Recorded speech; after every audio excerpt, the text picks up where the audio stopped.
Hey there, Horne-Ellstrom here. Welcome to day 2009 of What's Up to Now, documenting the journey. Originally, as I transitioned from the brick and mortar corporate world of business, following divesting myself of my joint assets with my ex-husband in 2016, beginning of 2017, that was the end of 2016, did some traveling and had some fun adventures.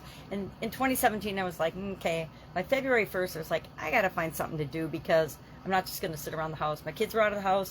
My daughter's married. My son off on his own, etc. So I needed to find something to do, right? I wasn't just going to sit around with the cats and become a cat lady, as my sisters like to tease me. So I decided I'd always been curious about the internet. And I was going to hop on and learn and figure out what this online business stuff was all about. So I had some fun adventures in 2017. And by 2018, I'd settled into and had begun figuring out what was working for me and what wasn't working for me. Just like so many other people, I never realized what a couple of things were, like shiny object syndrome, FOMO, fear of missing out, because I hadn't been open to being inundated with marketing messages, right? And the internet is an incredible place. It's got a low barrier to entry, but it also has a whole lot of noise and diversions and shiny objects, they call it online, that can suck us in and take us down paths that are interesting, right? If you're curious, they're really interesting, but you can get sucked down these voids and these roads that aren't necessarily right for you. At least that's what happened to me. And I've seen it happen to, literally thousands and thousands of other entrepreneurs and other business people and other people that hop into the online world. And so I learned a lot about that and about how to get focused and really look at and do the things that felt right to me and the things that were right for me, and then create the things that I want to create online and not necessarily follow one person or another's lead or coaching. Because whenever we have a coach, and I'm a coach and a consultant, so I tell everybody this: choose what is right for you at the time that I share with you. And if it doesn't feel right, don't do it. Don't copy someone else's framework or system or apply it to your situation if it doesn't feel right to you. Because if it doesn't feel right, it's not right for you. At least not right now. I hope that makes sense. If it doesn't, hit me up and ask, and we can have a little talk about it, because I think it's a really important thing to know that we always have to be true to ourselves. And that's different than a little uncomfortable because it's outside our comfort zone versus it's not right for you. And if we're tapping into who we are and our intuition at all and listening to our gut, we can tell the difference. We absolutely positively know the difference. Sometimes our conscious brain just tries to tell us that we don't know the difference. So what are we talking about today? Today, I did not do an idiom. We are launching into the last 7 days of the month. So that means we're talking about the relationship goal process. This year's annual challenge, the Get Your Goals annual challenge, is all about getting what we want in life by doing one single thing every day to move us toward what we want.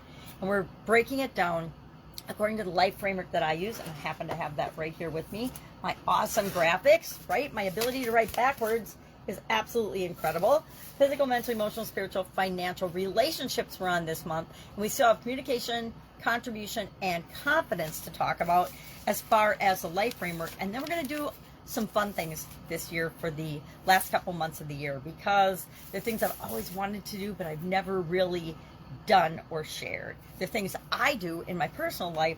They're not really secrets. They're just, I don't share things until I'm comfortable enough with them to know that what I'm sharing is really, really powerful, if that makes sense. So that's my if that makes sense kind of day.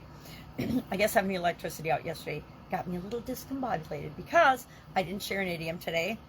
I just asked the question, what is your current way to grow and build and supersize your business? And then what would you like it to be? And I asked that because our topic today, step one of the goal process that we're using in this year's challenge, is to identify your current and your desired situation.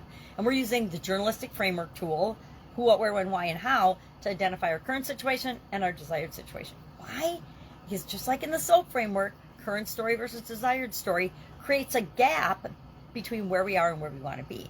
And whenever there is a difference between where we are right now and our results we're currently getting and the results we want, it creates this positive tension, because as long as we're thinking about what we want and that goal, which is why goals are so important, we automatically take steps, we see opportunities, we find the things we need to find, the resources, etc. And the education, the coaches, the teachers, the mentors, the examples we need to move us from where we are to where we want to go.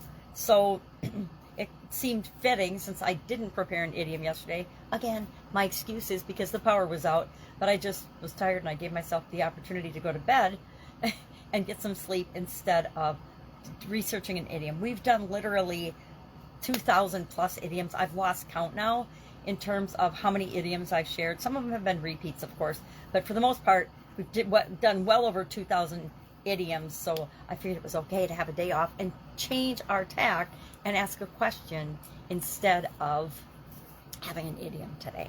So that's it. Busy week. Not even going to go into all the details. If I can help you in any way, ask. Otherwise, I'll of course be around, just fill you in on what's going on right now. If you have any questions about online businesses, offline businesses, how to grow and build and supersize your business, things like that, just hit me up. You can always Voxer me at pajamagrandma@gmail.com. I know it's a weird one, but it means you have to know me in order to, or have heard of me, to find me on my Voxer handle. All right, that's it. Have an amazing day, and I'll, of course, be with you tomorrow.